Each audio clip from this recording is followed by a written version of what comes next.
The issue of sit-at-home order. This sit-at-home order, an order that is given by people who didn't see or who have not seen.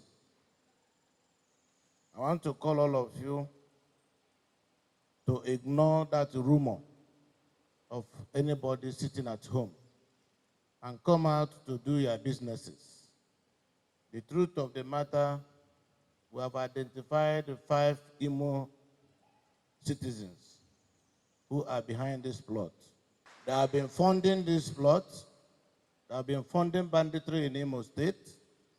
And by the grace of God, any moment from now, we will arraign all of them, no matter how big they are, before the appropriate court.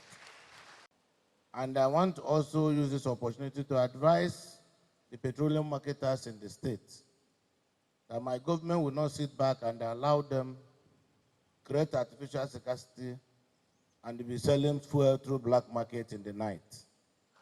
Henceforth, any filling station selling black market, no matter the owner, will be sealed up.